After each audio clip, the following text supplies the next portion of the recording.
پەناهیم لە ساڵی 1970 دەستم بەکاری هۆنەری چێو کردووە.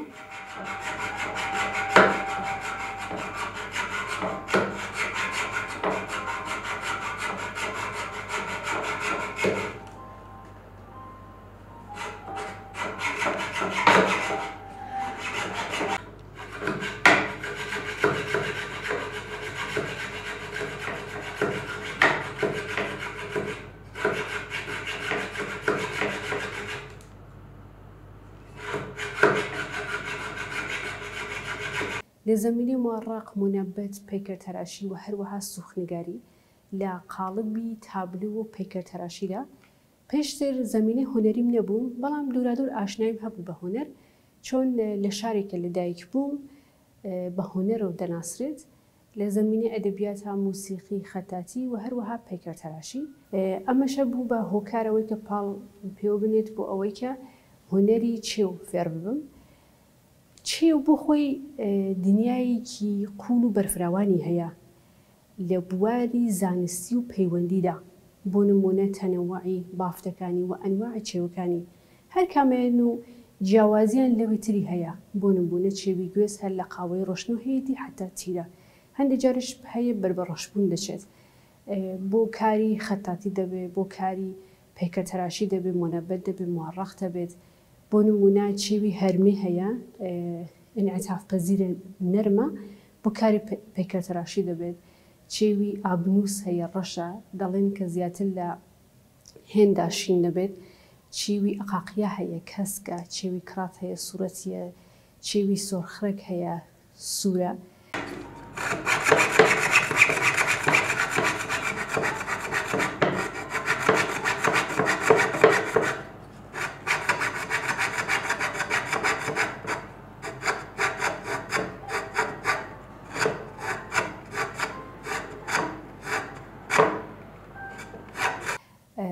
هەر کام لەم تایبەتمەندیانە کە هەیەتی خۆت بەخۆت پەیوەندیکی ساز دەکات. وەختێک کە ئەو پەیوەندیە ساز بوو، ئیدی تۆ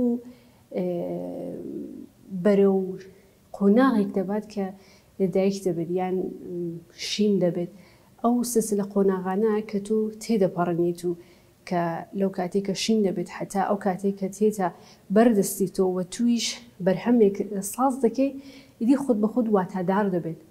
وەختێک ئەو واتاداربوونیشەوە دروست بێت، پەیوەندیکی نەپچرا و ناوبەری مرۆڤ و سروشت دروستە بێت و ئەو پەیوەندیە وەختێککە ئیدی واتادار ببێت، ئیدی هەستت پێدەدات کە ئەمە دەبێتە پێچەوانەی هۆنەری مودێڕن کە بەناو ئابستراکسیۆن هەیە، یعنی هەست پێنەکراو، بە ناوێکی تر کە دەڵێن پارناسیسم، یعنی هۆنەر بۆ هۆنەر.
ئەم تابلو کە ئێستا من سازم کردووە بەحس لەسەر هەمان پەیوەندی دەکات، پەیوەندیەکی مێژووی حتا ڕۆژی ئەمڕۆ.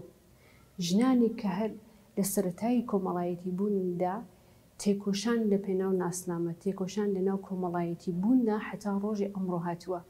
ئێستا من لە وەسەدی تابلۆکەدا بەحس لە ئێلاهە ستار دەکرێ، بەحس لە ئێلاهە نینهورساک دەکرێت کە بە ناوی خودای شاخ، خودای چیە دەناسرێت، خودای هەتاو، باس لەوان دەکرێت.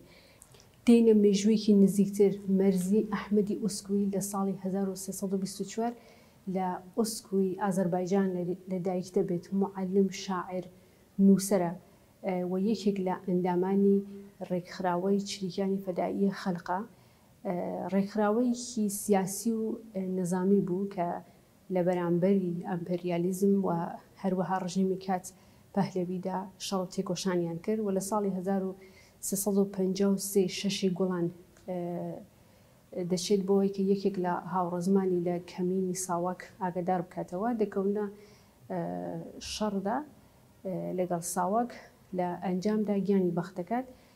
ئێستا کورتە شیعرێکی هەیە، شارێکیشی فارسیە، مەجبورم کە هەر بە فارسی بخوێنبەوە.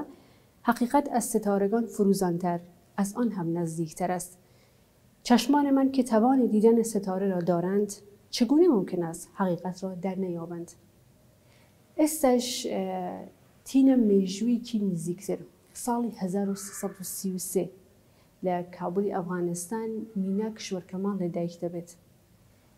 چالاکوانی سیاسی و نووسرە و هەروەها یەکێک لە دامێزرێنەری ڕێکخراوەی شۆڕشگەری ئەفغانستان بەناو ڕاوایە کە تێکۆشانێکی بێوچانی کرد لە پێناو ئازادی و یەکسانی کۆمەلگاکەیە.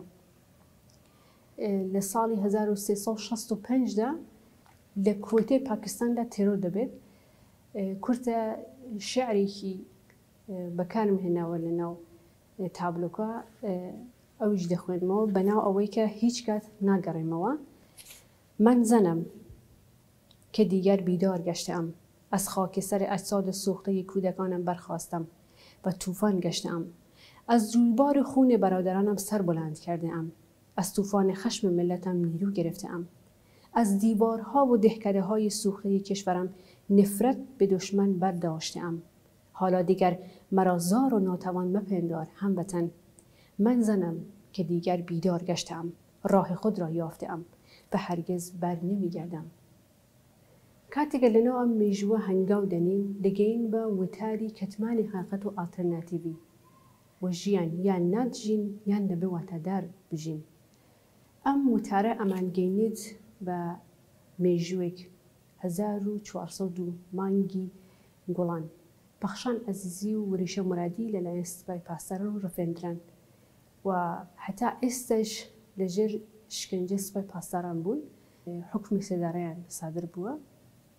هەموو ئەم تێکۆشانەی کە باسم کرد، تاریخانەی کە ناویم برد، باس لە تێکۆشانێکی هاوبەش دەکات لە پێناو ناسنامە، لە پێناو کۆمەلگابوون، لە پێناو سروشتابووندا. ئەمانە هەمووی ئەمانگەینێت بە حقیقەتێت، حقیقەتێک کە تێکۆشانێکی بێوچان هەیە، هەتاییە، کۆتایی پێنایت. و کە ئەم تابلۆوە کە من سازم دەکرد لە حرفەکانی وشەکان، ڕستەکان و هەروەها تەسویرێک کە من سازم دەکرد، ئەو وێنەی کە ئێستا من لەناو تابلۆکە کێشاومە نێرایەتی هەموو ژنان کە لە درێژایی مێژوو حتا ڕۆژی ئەمڕۆ تێکۆشانیان کردە، کەسایەتی بەخشان عەزیزیم ساز کردووە لە پێناو ئەو تێکۆشانەی کە ئێستا باسمان کرد و من بە هۆنەری چێو سازم کردووە. ئەو فەلسەفەی کە سەکینە جانسز باسی دەکات منی خستە بیرەوە کە دەڵێ ژیانم هەمیشە تێکۆشان بوو. باس لەسەر تێکۆشانی خۆی دەکات کە کاتی لە ناو پارتی کرێکارانی کوردستان بووە یا پێشتر لەوەیشە. من ناوی ئەم تابلۆمە ناوە ژیانم هەمیشە تێکۆشان بوو.